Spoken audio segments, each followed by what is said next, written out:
అతను ఇప్పుడు కేసు కోసం పీటీ వారెంట్లో తీసుకెళ్ళినప్పుడు మేము ఎంట్రీ పెట్టుకున్నా ఆ మధ్య గ్యాప్లో వాళ్ళు తీసుకొచ్చినప్పుడు మాట్లాడుతున్నారు, లేకపోతే లాక్కెళ్ళిపోతున్నారు. అతను అసలు ఎలా లాక్కెళ్తున్నారంటే అంటే సోషల్ మీడియాలో పోస్టులు పెట్టడానికి ఇంత దారుణంగా శిక్ష ఉంటుందని ఎవరు అనుకోరండి. అంత కఠినంగా వేస్తున్నారు.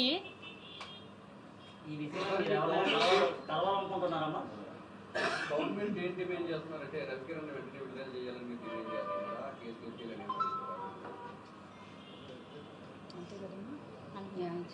న్యాయం చేయండి. నాకు అతని మీద అసలు ఏం కేసులు పెడుతున్నారో చెప్పండి, దేనికి పెడుతున్నారో చెప్పండి. ఎఫ్ఐఆర్ కాపీలు అవన్నీ నాకు చూపియండి, దేనికి పెడుతున్నారు, ఏ పోస్టులకి ఆయన కేసు పెట్టారో, అసలు ఎవరు పెడుతున్నారు కేసులు ఈయన మీద. అసలు నాకు ఎటువంటి ఇంటిమేషన్ లేదండి. వాళ్ళు అరెస్ట్ చేసినప్పుడు వస్తున్నారు, సంతకం అంటున్నారు, తీసుకెళ్తున్నారు, ఇంటికి వచ్చి మరీ తీసుకెళ్తున్నారు. ప్రభుత్వమే పెట్టిందండి. మా ఎదురుగుండా ఏం జరిగింది మొన్న మహారాణిపేట పోలీస్ స్టేషన్లో మేము అక్కడే ఉన్నాము. ఇతన్ని తీసుకుని వెళ్తున్నారు, ఎవరో ఒక 5-6 ఉన్నారు, ఉండి మమ్మల్ని కేసు పెట్టారు, సంతకాలు పెట్టడానికి రమ్మన్నారు. అంటే ఏం కేసు అమ్మా అని అడిగితే మాకు తెలియదండి, సంతకాల కోసం రమ్మన్నారు, సంతకం పెట్టి వెళ్తాం అంతే. అంతవరకే మాట్లాడుతున్నారు వాళ్ళు ఏ కేసు కోసం వస్తున్నారో దేనికి పెడుతున్నారో వాళ్ళకి కూడా తెలియదు.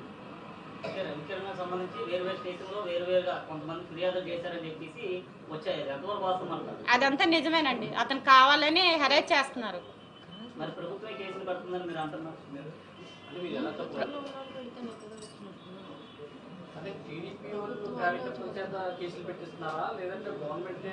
టీడీపీ కార్యకర్తలండి, కార్యకర్తలతో వాళ్ళు పెట్టిస్తున్నారు కేసులు. వాళ్ళు పర్సనల్ గా ఏముంటుందండి ఈయన మీద ప్రెషర్ మీద పెడుతున్నారు. పోలీసులు కూడా అంతే చెప్తున్నారు, మాకు పైనుంచి ప్రెషర్ వస్తున్నాయి, మా పని మేము మమ్మల్ని చేసుకోనివ్వండి అంటున్నారు.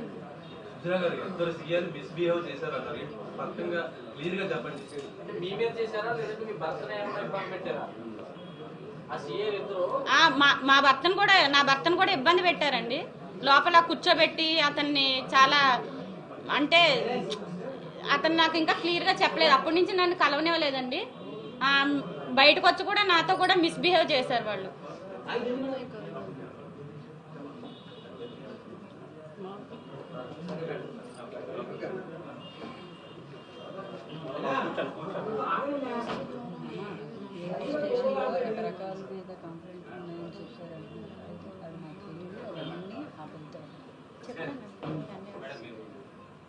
మీరు మాట్లాడండి, జిల్లా అడగండి.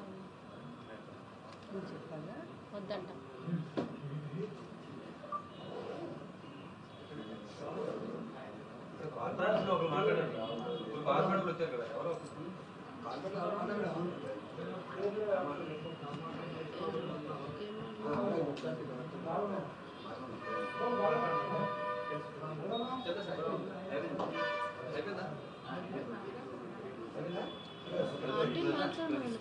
మాట్లాడతారా మీరు? మాట్లాడండి. ఏముంది అక్కడ? అక్రమ కేసులు పెడుతున్నారు, నేను సపోర్ట్గా ఉంటానని చెప్పండి.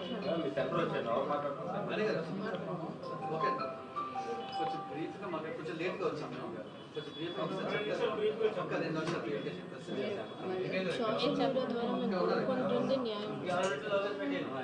మీడియా ద్వారా మేము కోరుకుంటుంది న్యాయం. ఇక్కడికి వచ్చి మిమ్మల్ని అందరినీ మాకు టీడీపీ నుంచి రక్షణ లేదు కాబట్టి మీ దగ్గర దాకా వచ్చాము మేము. కాబట్టి మాకు న్యాయం చేయండి.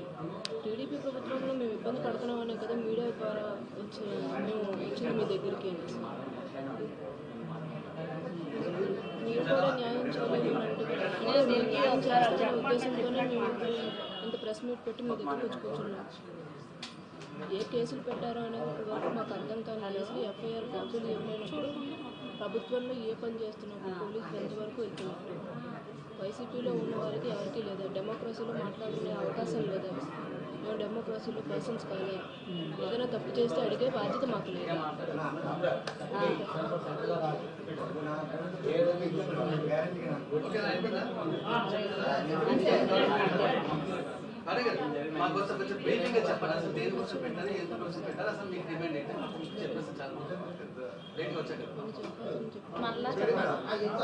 ఎక్కువ మాట్లాడితే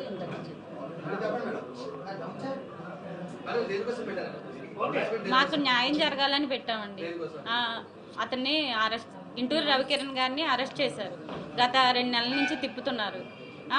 ఒక స్టేషన్లో ఉంచట్లేదు, ఒక జైల్లో ఉంచట్లేదు, పీటీ వారెంట్లు వేసి తిప్పుతున్నారు. ఏ కేసులు అనేవి తెలియట్లేదండి. ఏ కేసులు అనేవి తెలియట్లేదు, దేనికి పెడుతున్నారో తెలియట్లేదు. ప్రజాస్వామ్యంలో ప్రజలకు మాట్లాడే హక్కు లేదండి. మీ దగ్గరకు వచ్చానంటే మీ వల్ల ఏమన్నా టీడీపీ ప్రభుత్వం మమ్మల్ని చాలా ఇబ్బంది పెడుతుంది, మీ వల్ల ఏమన్నా న్యాయం జరుగుతుందని ప్రెస్ వరకు రావాల్సి వచ్చిందండి నేను. ఇంకా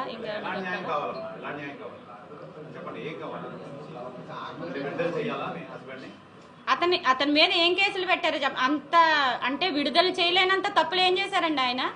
అలాంటి ఏం కేసులు ఉన్నాయి ఆయన మీద? అంటే ఎఫ్ఐఆర్ కాపీలు లేవు. అసలు స్టేషన్కి వెళ్ళి ఏ కేసు ఏ నెంబర్ అని కూడా అడుగుతుంటే లాయర్లు పంపించినా కూడా సమాధానం చెప్పట్లేదు. అతని ఆరోగ్యం బాగాలేదు, అతనికి 8 అవర్స్ రెస్ట్ కావాలి రోజు, అతనికి రెస్ట్ ఇవ్వట్లేదు. అతనికి ఏదైనా అయితే ఎవరు సమాధానం అండి? ఎవరు చెప్తారు నాకు? అతని ఆరోగ్యం బాగాలేదు, అతను నడవడానికి కూడా వీలు లేకపోయినా డాక్టర్ చెప్పినా కూడా, డాక్టర్ చెప్పారు అన్ఫిట్ ఈ మనిషి జర్నీ చేయడానికి అని చెప్పినా కూడా అతను తీసుకుని వెళ్తున్నారు. పీటీ వారెంట్లు, స్టేషన్ కస్టడీలు అని చెప్పి తీసుకుని వెళ్తున్నారు. మాకు ఈ ఛానల్స్ వల్లైనా, మాకు వీటి వల్లైనా మాకు న్యాయం జరుగుతుంది అని చెప్పి నేను ఇక్కడికి వచ్చానండి. ఇక్కడ వరకు రావడం జరిగింది.